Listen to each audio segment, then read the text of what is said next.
Bonjour, mon nom est Gabrielle Junot, je suis orthopédagogue à la clinique d'orthopédagogie L'Écriteau et aujourd'hui, je vous présente le jeu Montamo Roi Dagobert.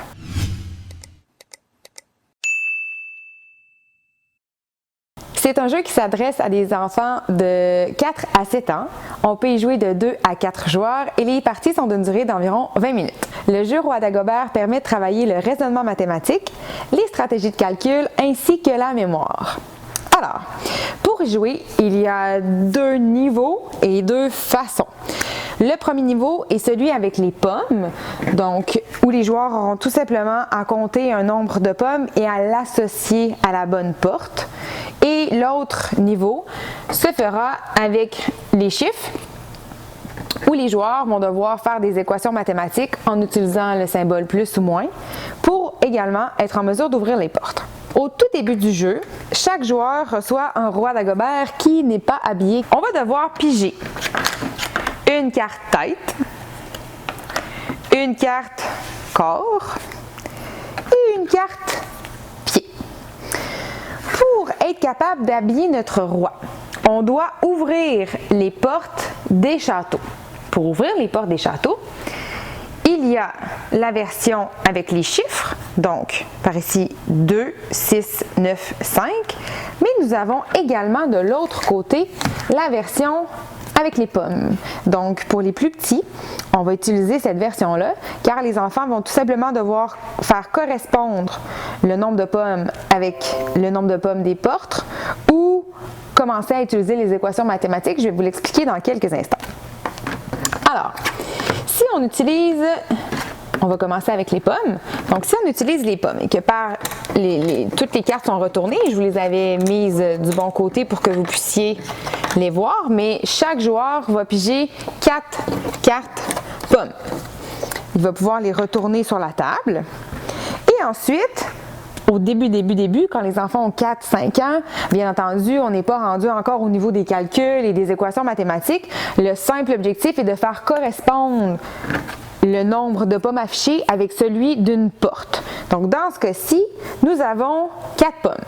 Donc, l'enfant va aller voir ici la porte avec les 4 pommes et il va pouvoir dévoiler la partie du corps, ici, les pieds, du roi.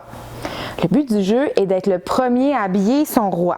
Donc, dans mon cas, ça ne m'intéresse pas du tout parce que moi, j'ai les pantoufles. Donc, je vais devoir retourner la carte et la remettre où elle était. On vient vraiment ici travailler la mémoire car l'enfant doit se souvenir que le 4, il n'y en a pas besoin. Il ne veut pas. Par contre, l'adversaire peut en avoir besoin. Alors, il doit se souvenir que lui, quand il va attraper le 4, il faut qu'il essaie d'aller ouvrir la porte 4. On peut continuer ainsi là, pendant quelques semaines, quelques mois, voire quelques années, dépendamment des niveaux des enfants.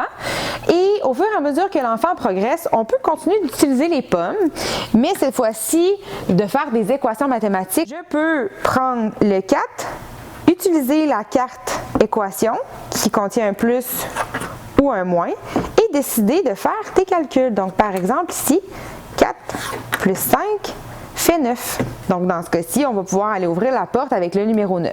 Et là, on a 2 options. Soit on continue avec les pommes ou soit on continue avec les chiffres. Donc, là, on vient intégrer tranquillement la numération. Donc, 9 juste ici. Je vais aller tourner et là, bingo, j'ai un chapeau. Ça tombe bien? J'ai aussi un chapeau dans mon jeu. Donc, j'ai déjà une partie de mon roi d'habiller. J'ai la tête. L'objectif est d'être le premier à habiller son roi pour gagner la partie. Plus l'enfant devient habile avec les chiffres, plus on va progresser vers le deuxième niveau de difficulté, c'est-à-dire uniquement les chiffres. On va laisser tomber les pommes et on va mettre les 3 planches de jeu là, avec les portes qui contiennent des chiffres. Et là, on va tout simplement devoir piger des jetons avec des chiffres. Sauf que cette fois-ci, on en pige uniquement 2 à la fois. Lorsque c'est des pommes, on laisse plus de chance. Quand c'est des jetons, on en pige 2. Donc, on va devoir piger 2 jetons. Donc, si par exemple, lorsque je pige, j'ai un 8 et un 3, je peux choisir de faire 8 moins 3 fait 5 ou 8 plus plus 3 fait 11. Dans ce cas-ci, par exemple, je décide de faire 8 moins 3 fait 5. Je vais donc aller ouvrir la porte dont la réponse est 5. Ici, les pantoufles. Encore une fois, j'ai de la chance. Également pu faire, comme je le disais précédemment, 8 plus 3 fait 11. Dans le cas où j'aurais choisi cette équation-là, eh bien, ça n'aurait pas été ce que je recherche, donc j'aurais dû me souvenir que le 11 n'est pas une bonne option. Chacun leur tour, les joueurs vont piger des jetons, formuler des équations mathématiques et la partie se termine lorsque un des deux joueurs a habillé son roi au complet. Dans la version coopérative, c'est le même principe, sauf que si on désire éliminer l'aspect compétitif, on peut tout simplement jouer en équipe ou prendre un seul roi et on peut à 2, à 3, à 4 enfants dire « Ok les amis, là aujourd'hui on essaie d'habiller notre roi, on va calculer avec les pommes, on va calculer avec les chiffres, tout le monde ensemble, on essaie d'ouvrir les portes, on s'entraide, donc on vient vraiment plus travailler la collaboration à ce niveau-là, tout dépendamment de la façon dont vous désirez jouer. » Le jeu Monte Amour Roi Dagobert est vraiment merveilleux pour initier les enfants en mathématiques en douceur et dans le plaisir. Il est simple à comprendre, les pièces sont rigides et durables et les vêtements du roi feront assurément bien rire les enfants. Plaisir garanti tout en travaillant les apprentissages de votre enfant en mathématiques.